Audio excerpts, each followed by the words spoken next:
Hello viewers, ಇವತ್ತು veg fried rice ಹೆಂಗೆ ಮಾಡೋದು ನೋಡೋಣ. ತುಂಬ ಫಾಸ್ಟಾಗಿ ಆಗುತ್ತಿದು. ವೆಜ್ ಫ್ರೈಡ್ ರೈಸಿಗೆ ಬೇಕಾಗಿರೋ ಇಂಗ್ರೀಡಿಯೆಂಟ್ಸು ಮತ್ತು ಕ್ವಾಂಟಿಟಿ ಎಲ್ಲ ನಾನು ಡಿಸ್ಕ್ರಿಪ್ಷನಲ್ಲಿ ಕೊಟ್ಟಿರ್ತೀನಿ ನೋಡಿ. ಇವೆಲ್ಲ ಡೀಟೇಲ್ಸ್ ನಾನೆಲ್ಲ ನಿಮಗೆ ಡಿಸ್ಕ್ರಿಪ್ಷನಲ್ಲಿ ಕೊಡ್ತೀನಿ.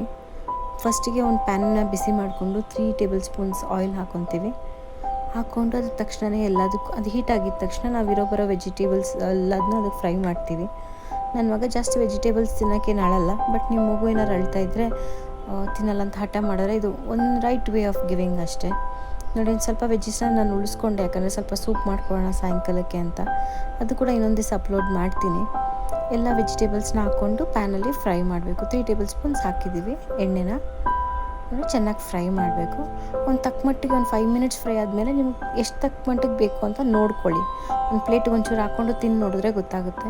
ವೆಜಿಟೇಬಲ್ಸ್ ಯಾವತ್ತೂ ಕೂಡ ಹಾಫ್ ಬಾಯ್ಲ್ ಆದರೆ ತುಂಬ ಹೆಲ್ದಿ, ಬಟ್ ಮಕ್ಕಳಿರೋರ ಮನೇಲಿ ಅದಾಗಲ್ಲ. ಅದು ಬೆಂದಿದೆ ಅಂತ ಅನ್ಸಿದ್ಮೇಲೆ ಒಂದು ಸ್ವಲ್ಪ ಉಪ್ಪು ಹಾಕ್ಕೊಂಡು ಅದನ್ನು ಇನ್ನೊಂದು ಸ್ವಲ್ಪ ಬಾಡಿಸ್ಕೊಂಡು ಉಪ್ಪೆಲ್ಲ ಕರಗಿದ್ಮೇಲೆ ಅದನ್ನು ನಾವು ಅನ್ನನ ಬೇಯಿಸ್ಕೊಂಡು ತಣ್ಣಗಾಗಿರುತ್ತೆ, ಉದ್ದುದ್ರ ಮಾಡ್ಕೊಬೇಕು ಅನ್ನನ. ಅದಕ್ಕೆ ಕೂಡ ಫ್ರೈ ಮಾಡಿಕೊಂಡು ವೆಜಿಟೇಬಲ್ಸ್ನೆಲ್ಲ ಅದಕ್ಕೆ ಟ್ರಾನ್ಸ್ಫರ್ ಮಾಡ್ತೀವಿ. ನೆಕ್ಸ್ಟ್ ಅದೇ ಪ್ಯಾನ್ಗೆ ಮತ್ತೆ ಎಣ್ಣೆ ಹಾಕ್ತೀವಿ. ಒಂದು 2 ಟೇಬಲ್ ಸ್ಪೂನ್ ಸಾಕು. ಇವಾಗ ಮೇನ್ ಒಗ್ಗರಣೆ ಹಾಕೋದು ನಾವು ಅದಕ್ಕೆ. ಸೊ ಒಂದು 2 ಟೇಬಲ್ ಸ್ಪೂನ್ಸ್ ಎಣ್ಣೆ ಹಾಕ್ಕೊಂಡು ಅದಕ್ಕೆ ಈರುಳ್ಳಿ ಹಾಕ್ಕೊತೀವಿ. ಈರುಳ್ಳಿ ಹಾಕ್ಕೊಂಡು ಅದಕ್ಕೆ ಶುಂಠಿ ಬೆಳ್ಳುಳ್ಳಿ ಪೇಸ್ಟ್ ಹಾಕ್ಕೊತೀವಿ. ತರಕಾರಿ ಹಚ್ಚೋದೇ ಇಲ್ಲಿ ಮೇನ್ ಕೆಲಸ, ಮಾಡೋದೇನು ಅಷ್ಟು ಟೈಮ್ ತೊಗೊಳ್ಳಲ್ಲ. ತರಕಾರಿ ಒಂದು ಹಚ್ಕೊಂಡ್ಬಿಟ್ರೆ ಬೇಗ ಆಗೋಗುತ್ತೆ.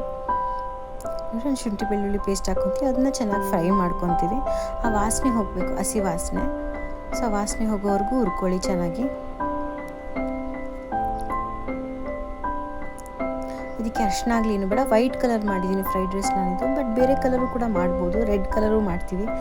ಇದಕ್ಕೊಳ್ಳೆ ಲೈಕ್ ಸಿಕ್ಕರೆ ಖಂಡಿತ ಅದನ್ನೂ ಮಾಡ್ತೀನಿ ನೋಡಿ. ಇದು ಚಿಲ್ಲಿ ಪೇಸ್ಟು ಮನೇಲಿತ್ತು, ಚಿಲ್ಲಿ ಪೇಸ್ಟು ಬೇರೆನೋ ಮಾಡೋಕ್ಕೆ ತಂದಿದ್ವಿ, ಬಟ್ ಆದರೆ ಇದು ಇನ್ನೇನು ಖಾಲಿ ಆಗ್ತಿತ್ತು, ಅದಕ್ಕೆ ಯೂಸ್ ಮಾಡಿ. ನಿಮ್ಮಲ್ಲಿ ಇಲ್ಲಾಂದರೆ ಇಟ್ಸ್ ಓಕೆ, ಚಿಲ್ಲಿ ಕಟ್ ಮಾಡಿ ಮಧ್ಯದಲ್ಲಿ ಸ್ಲಿಟ್ ಮಾಡ್ಕೊಂಡು ಹಾಕ್ಕೊಂಡ್ರು ಕೂಡ ಸಾಕಾಗುತ್ತೆ. ಮತ್ತು ಪ್ಯಾನ್ನ ಮುಚ್ಚಬಾರ್ದು, ಮುಚ್ಚಿದ್ರೆ ಕಲರ್ ಚೇಂಜ್ ಆಗಿಬಿಡುತ್ತೆ.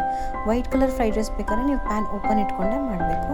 ಇವಾಗ ಒಂದು ಸ್ವಲ್ಪ ಮೆಣಸು ಪುಡಿ ಹಾಕ್ಕೊಂಡು, ಯಾಕಂದರೆ ಚಿಲ್ಲಿ ಪೇಸ್ಟ್ ಸಾಲಲ್ಲ, ಇಲ್ಲಾಂದ್ರೆ ಒಂದು ಸ್ವಲ್ಪ ಹಾಕ್ಕೊಳ್ಳಿ. ನೆಕ್ಸ್ಟ್ ಇವಾಗ ಗ್ರೀನ್ ಅನಿಯನ್ಸ್ ಹಾಕ್ಕೊಂಡಿದ್ದಾರೆ. ಗ್ರೀನ್ ಅನಿಯನ್ಸ್ ಇದ್ದರೆ ಚೆನ್ನಾಗಿರುತ್ತೆ ತಿನ್ನೋಕ್ಕೆ. ಸೊ ಅದಕ್ಕೋಸ್ಕರ ಗ್ರೀನ್ ಅನಿಯನ್ಸ್ ಇದ್ದರೆ ಚೆನ್ನಾಗಿರುತ್ತೆ, ಇಲ್ಲಾಂದರೆ ಇಟ್ಸ್ ಓಕೆ, ಸ್ಕಿಪ್ ಮಾಡಿ ಅಷ್ಟೇ. ಒಂದು 2 ಟೇಬಲ್ ಸ್ಪೂನ್ ವಿನಿಗರ್ ಹಾಕ್ಕೊಂಡಿದ್ದೀವಿ, ಟೇಸ್ಟ್ ಬರುತ್ತೆ ನೋಡಿ. ಇದನ್ನು ಚೆನ್ನಾಗಿ ಫ್ರೈ ಮಾಡಿ. ಫ್ರೈ ಮಾಡಿದ್ಮೇಲೆ ನಾವು ಸಪ್ರೇಟಲ್ಲಿ ಇಟ್ಕೊಂಡಿದ್ವಲ್ಲ ರೈಸ್ ಮತ್ತು ವೆಜಿಟೇಬಲ್ಸ್ನ, ಅದನ್ನೆಲ್ಲ ಇದಕ್ಕೆ ಟ್ರಾನ್ಸ್ಫರ್ ಮಾಡಿಕೊಂಡು ಒಂದು 5 ಮಿನಿಟ್ಸ್ ಚೆನ್ನಾಗಿ ಬಾಡಿಸ್ಬೇಕು.